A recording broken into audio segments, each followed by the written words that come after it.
जी question और आ गया कि अभी समाजवादी पार्टी कार्यालय पर बैनर लगा था कि मुख्तार अंसारी जब मृत्यु हो गई है या फिर शहीद, आप लोग कुछ कह रहे हैं कि शहीद हो गए हैं, उनके याद में ईद न मनाया जाए, क्या कहेंगे, ये कितना सही है?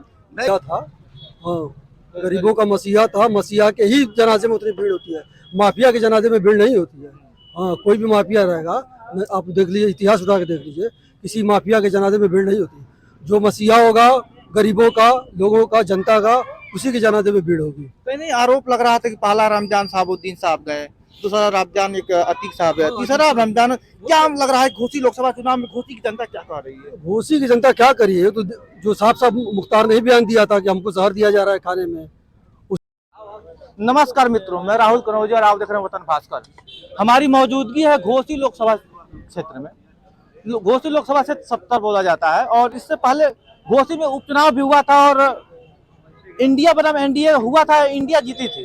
और हम घोसी लोकसभा क्षेत्र में हैं और बातचीत करते हैं लोगों से कि जो चुनाव माहौल क्या चल रहा है। कुछ लोग हैं सभासद हैं, पूर्व सभासद जी हैं, और बहुत लोग हैं, उनसे बातचीत करेंगे कि आखिर घोसी की जनता चाहती क्या है।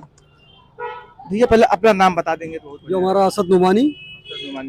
घोसी लोकसभा चुनाव है और घोसी का इतिहास रहा है बहारियों का। घोसी जब भी चुनाव हुआ है बहारियों का इतिहास रहा। इस बार क्या माहौल रहेगा इस बार? इस बार भी तो अभी जितने कैंडिडेट आ रहे हैं सब बाहर ही दिख रहे हैं जी।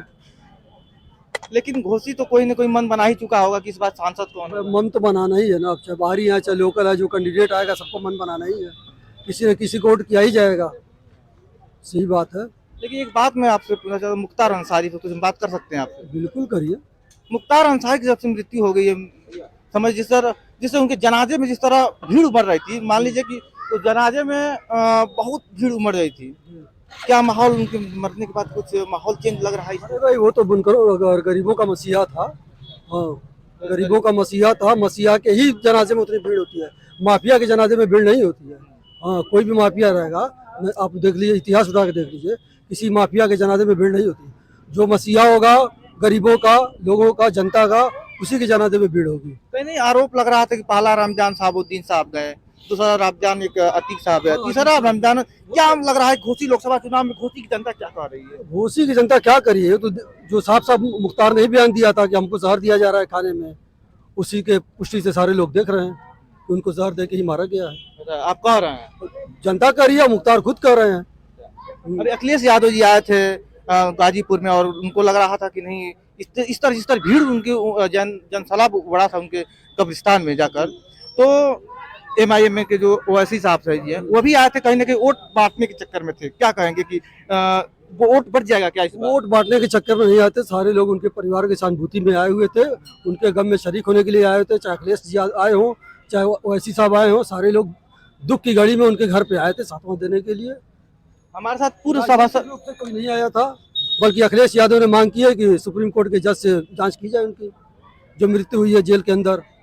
कहीं ना कहीं जेल प्रशासन उसमें सम्मिलित है, इसलिए उच्च अधिकारियों से जो उसकी जांच की जाए, सुप्रीम कोर्ट के जजों से की जाए जांच। जो ये सरकार वर्तमान में चल रही है कितना सही है? आप सरकार तो एक नंबर की चल रही है, बस एक चीज खाली छोड़ दे, हिंदू मुस्लिम मस्जिद मंदिर छोड़ दे, बाकी इससे बढ़िया कोई सरकारें नहीं है। तो क्या लग रहा है बदल जाएगा इस पार्टी के जाने के बाद? देखिए, इंडिया बनाम एनडीए चलेगा जी, बाकी थर्ड पार्टी का कोई मतलब नहीं है। हमारे साथ पूर्व सभासद जी, उनसे भी बातचीत करेंगे। क्या नाम पड़ेगा आपका? शाहजमान अंसारी। घोसी का माहौल कैसा रहेगा इस बार? बहुत अच्छा रहेगा, बहुत अच्छा राजभर जी आए हैं जी। क्या कहेंगे उनके बारे में? राजभर जी अभी नौजवान है, ठीक है, उनको अभी और मेहनत करना चाहिए था। हाँ, उन्हीं की पार्टी से मुख्तार अंसारी के एक लड़के हैं, अब्बास अंसारी, सांसद हैं। वो कहते हैं विधायक हैं, वो कह रहे हैं कि अब हमारे पार्टी की नहीं है, अखिलेश जी जबरदस्ती उनको टिकट दिलवाया है। क्या कहेंगे इसके बारे में आप? अब भाई वो ऐसा है कि ओम प्रकाश जी जाने और अब्बास जी जाने। कह रहे हैं घोसी की जनता हमारे साथ पूरा है। अब घोसी की जनता जब तक मोहर ईवीएम जब तक खुले ना, तो दावा तो सभी ऐसे ही करते हैं। इंडिया वाले कह रहे हैं कि ईवीएम घोटाला हो जा रहा है हर साल, कितना सही है इसमें? देखिए, ऐसा है कि पर्ची की अगर गिनती हो, पर्ची की, तो उससे बेहतर कुछ नहीं है। बेहतर जी जी, वीवीपैट की जो पर्ची निकलती है उसकी भी गिनती की जाए, क्या कहेंगे इस बार? कुछ अपना रुख बता नहीं रहे हैं। ऐसा देखिए, रमजान महीना खत्म होने जा रहा है और ईद आने वाली है, और मैं ईद की मुबारकबाद पूरे भारतीयों को देना चाहूँगा। ईद मुबारक। ईद, हाँ जी। क्वेश्चन और आ गया कि अभी समाजवादी पार्टी कार्यालय पर बैनर लगा था कि मुख्तार अंसारी जब मृत्यु हो गई है या फिर शहीद, आप लोग कुछ कह रहे हैं कि शहीद हो गए हैं, उनके याद में ईद न मनाया जाए, क्या कहेंगे? ये कितना सही है? नहीं, ईद अपनी जगह है, मरना जीना अपनी जगह है जी। खुशी के त्यौहार है, कहीं गम भी हो सकता है भाई। उनके घर मैयत हुई है, उनके मैयत उनके घर लोग जो है ईद जो है थोड़ा गमी की मनाएंगे। बाकी लोग ऐसा थोड़ी है कि ईद नहीं मनाएंगे, सभी मनाएंगे।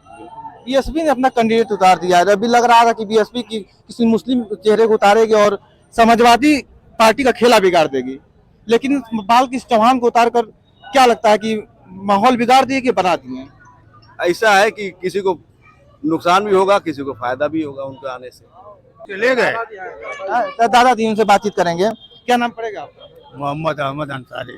घोसी का चुनाव चल रहा है, माहौल कैसा रहेगा? अभी हम इलेक्शन के बारे में हम कुछ नहीं कहेंगे, क्योंकि अगली बार भी चुनाव हुआ था तो बाहरी बनाम घर का माहौल बना दिया गया था। हाँ, इस बार तो- सारे प्रत्याशी बाहर ही आ गए हैं, क्या हाँ। कहेंगे? हमेशा तो बाहर ही रहते हैं, हाँ, हमेशा तो बाहर ही जीत के चले जाते हैं। बड़ी कोई- दुख की बात है। हाँ, दुख की बात तो है ही, हम लोग एकदम वतन के लेके। लेकिन वोट इंडिया गठबंधन को माना जाता है कि समाजवादी जो पार्टी है मुस्लिम वोटों का कोर बैंक होता है, कितना सही है? नहीं, हम नहीं कहेंगे कि मुस्लिम बैंक वोट है। MY फार्मूला लेकर चलती है नहीं, मुस्लिम यादव। कुछ नहीं, हाँ। नहीं ऐसा कुछ नहीं। अब इनसे बात हो रही पीडीए का मतलब पिछड़ा दलित अल्पसंख्यक, आप एक कह रहे थे ना, लेकिन एक इंटरव्यू में आया पीछे अगड़ा MI में हम जो है वो कह रहा था हेलो गाइस, गाजीपुर से पीडीए नहीं है। देखिए, ऐसा है ना, मुस्लिम हर जगह बगल के मिला में ऐसा नहीं है कि हर जगह कोई हिस्सेदारी है। देखिए, अभी चौहान जी उत्तर प्रदेश में क्या परसेंट? 3%। बताइए, उनको मंत्रालय मिल गया, MP हो गए, विधायक हो गए, MP होने जा रहे हैं, और हम यहाँ 25% हो गए मुस्लिम। पहला क्या? 15%। नहीं, ये गलत बात है। 25% से कम नहीं है, ऊपर हम हो सकते हैं। ये तो हमको बताया जा रहा है कम बता के, ताकि हम दबे रहे। अच्छा, आप एक कहने का मतलब कि 3% राजभर की होकर मंत्रालय ले दे रहे हैं। हाँ, 8% यादव योग मुख्यमंत्री का दावा ठोक दावा रहे ठोक रहे हैं। हैं। आप 15% 25% होकर कुछ नहीं मांग पा रहे। कोई दे ही नहीं पा रहा हम लोग। हम नेता नहीं चुन पा रहे हैं अच्छे। बिल्कुल क्यों नहीं नेता? हमारे मुस्लिम समाज में बहुत से नेता हैं। आप लोग बस आते हैं, बताता है वोट मारने के लिए पैदा हुए हैं। आप अधिकारी नहीं मांग पाते, अधिकारी नहीं मांग पाते। ऐसी बात नहीं है, लेकिन हमारे साथ धोखा होता है। हमारे साथ अब तक धोखा हुआ, आज़ादी के बाद से अब तक धोखा हुआ है। कहीं हमको हिस्सेदारी नहीं मिली। कांग्रेस दलित, पिछड़ा और मुस्लिम वोट बैंक कांग्रेस का रहता था। कांग्रेस ने हमको क्या दिया? ठीक है, कांग्रेस ने क्या दिया? उसके बाद जो है हम समाजवादी से जुड़े। ठीक है, समाजवादी से जुड़े हम पूरे उत्तर प्रदेश के मुस्लिम, लेकिन ऐसा नहीं कि बहुत कुछ हमको मिल गया समाजवादी से। उससे भी कुछ धोखा होगा, कुछ मिले कुछ। ठीक है, लेकिन अब धोखा वोखा हम लोग खाने वाले नहीं हैं। अब सोच समझ कर ही हमको वोट देना है, यही हमारी अब सोच है। अब 400 पार का नारा लगा रहे हैं एनडीए के लोग। 400 पार। देखिए, ठीक है, एनडीए या बीजेपी को गवर्नमेंट है, ऐसा नहीं कि बहुत खराब है। सिर्फ बीजेपी गवर्नमेंट हिंदू मुस्लिम ये सब छोड़ के, भेदभाव छोड़ देना, उससे अच्छी कोई सरकार ही नहीं। सिर्फ भेदभाव छोड़ दे, मान रहे हैं कि बीजेपी सही है। बढ़िया है, लेकिन भेदभाव छोड़ दे। हम मुस्लिम हैं तो ऐसा थोड़ी कि अब हमको भी आज़ादी है पूरे भारत में घूमने की, लेकिन कहीं दाढ़ी देख के मार दिया जाता है। ठीक है, नाम पूछ के मार दिया जाता है। अगर ये सारी चीजें खत्म हो जाए तो बीजेपी से अच्छी कोई गवर्नमेंट नहीं है। इनसे बातचीत करेंगे।